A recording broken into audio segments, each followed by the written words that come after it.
Intriguing to you. Hopefully you were listening and paying attention as well, and hopefully you heard this thing here. In the first paragraph, it says white identity is a construction which has its own specific qualities, characteristics, narratives, histories, and cultures. It is also an aspect of the white disposition to see none of these as in any way expressive of a subjective white identity, but rather typically of humanity in general. So, because Hollywood is a business, because making movies is a business, you have your different levels of the business. So you have your corporate side of business. So in corporate, the corporate look for a standard of characters for humanity, according to this, according to Ewan Kirkland and the research of seminal 1997 study, White, by Richard Dyer, what is being discussed here applies to this research that I'm doing right now. And the corporate look for whiteness in film, the standard of whiteness in film for the representation of humanity as such,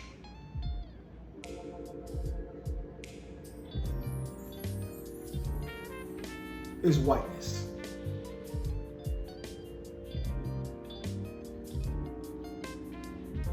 These are not my words.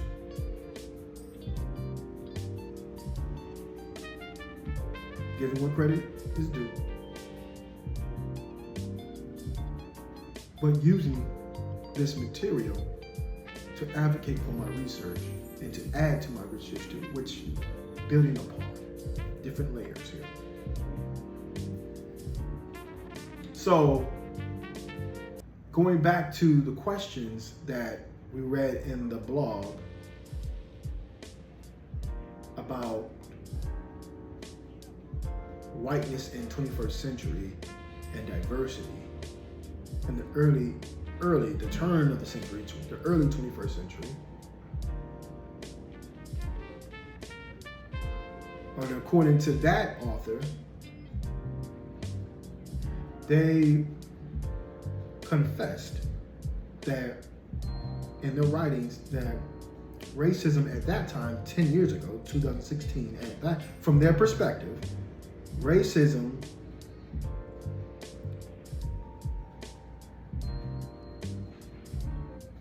and I'm going to say it like this, I'm paraphrasing. Racism and anti-blackness is frowned upon.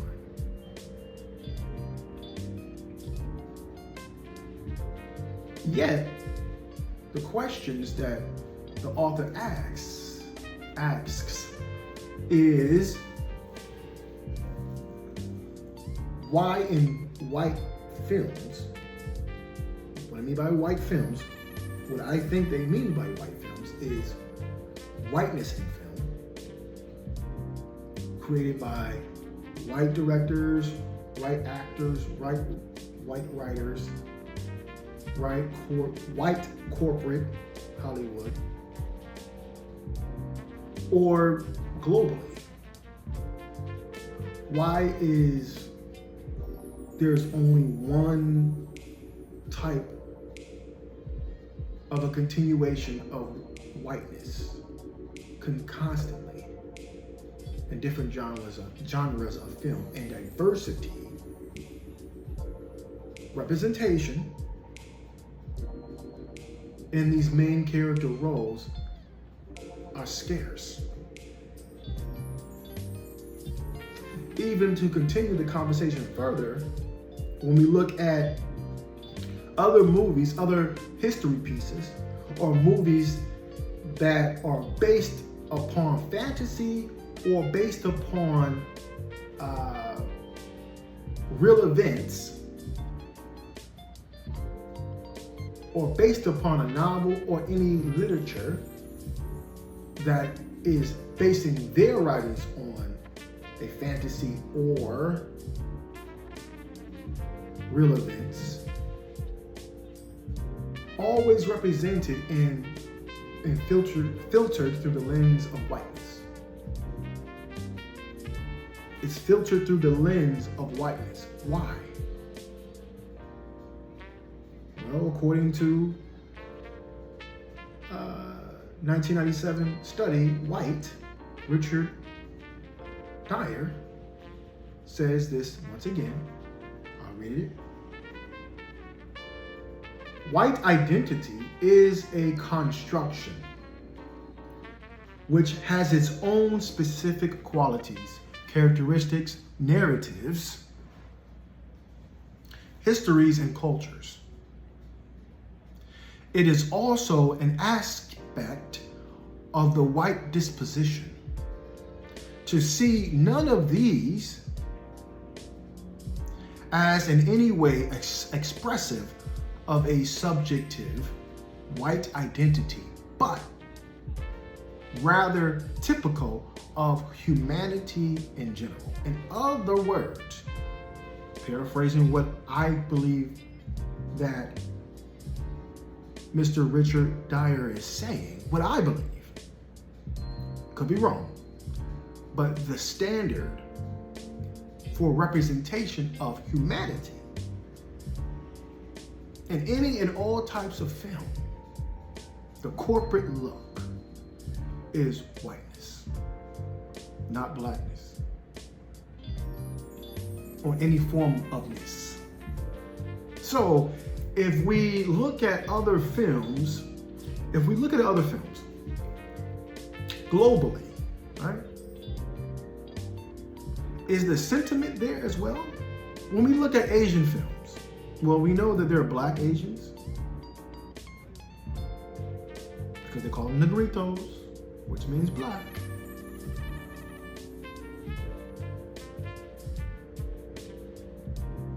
The indigenous Asians are black. When we look at Asian films, what do we see?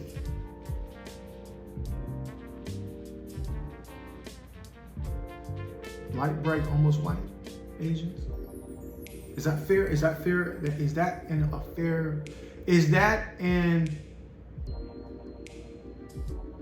a fair assessment?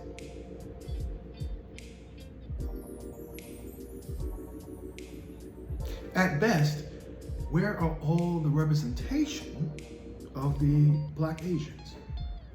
The darks. If me saying black Asians is triggering you, because they are known as negritos, they're known as black Asians, but if that is triggering to you, dark-skinned Asians, or brown Asians, or yellow, dark yellow Asians, maybe I'll say it that way. But in my research, black Asians. But because it could be triggering to you, brown, chocolate. Where is the representation for them? Oh, is it because of white Eurasianism? Does that have something to do with it? Or is it because of whiteness in film? Does that have something to do with it?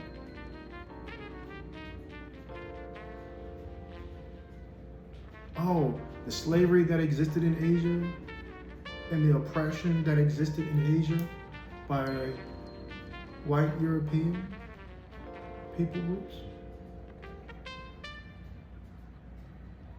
Does that have something to do with it?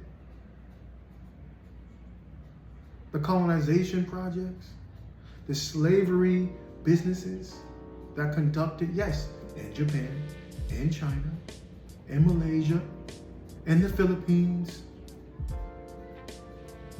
in New Zealand, in Papua New Guinea, West Papua, in Guam, in Thailand, in Vietnam,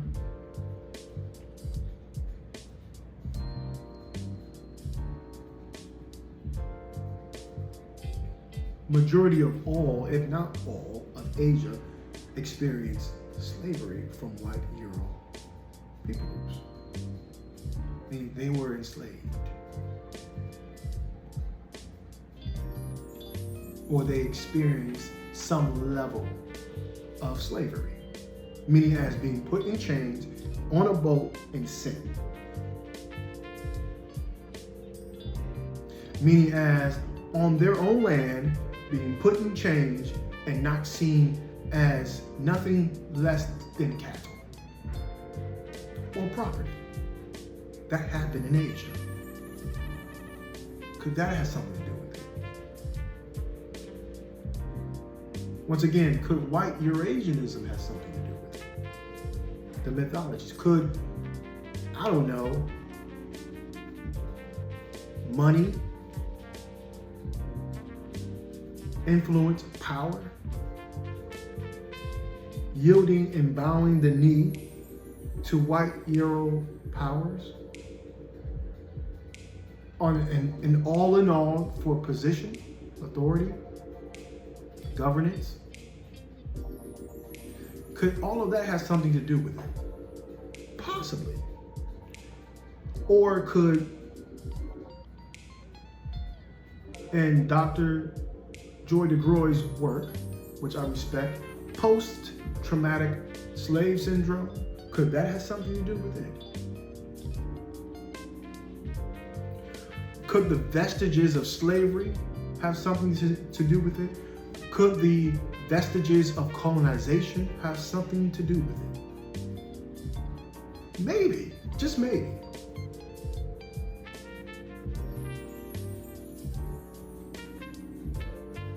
Could Stockholm Syndrome have something to do with it? Maybe. Now let's get off of Asia. Let's look at South America.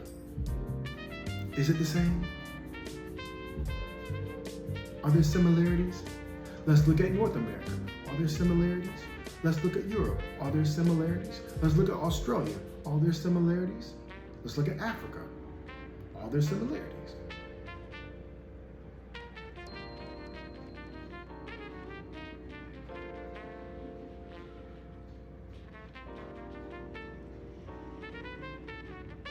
So I guess to reiterate, or just to say the question again, whiteness in film, does it exist?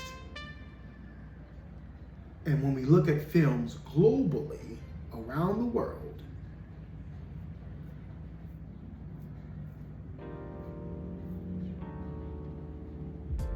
on Earth, when we see movies about angels, what do we see? Movies about gods, what do they look like? When we see historical films, who's being represented as the indigenous people? Who's being represented as the historical original people? So there's a whiteness in film, and then there's the real. There's a whiteness in film, and then there's the real. There's the whiteness in film, and then there's the real.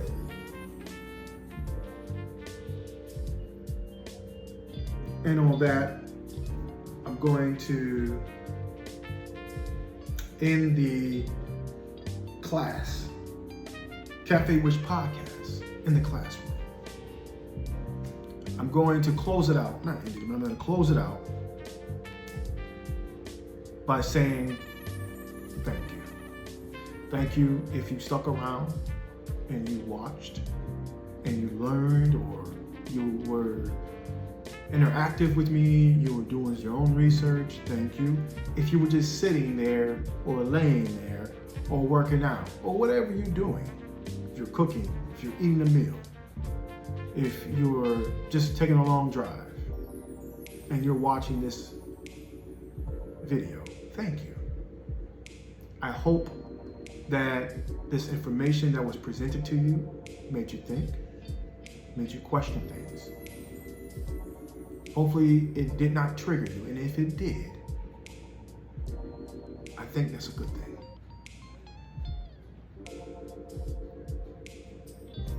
Because it may be clear that we all are dealing with vestiges of slavery. It could be that we all are dealing with what Dr. Joy DeGroy calls post-traumatic slave syndrome. Just could be. Nonetheless, I hope you got something out of it. Thank you for your support. And remember, please feel free to hit the like button, subscribe, and share. And as always, be smart, be happy, be healthy. Until next time, take care, guys. See you in the next classroom.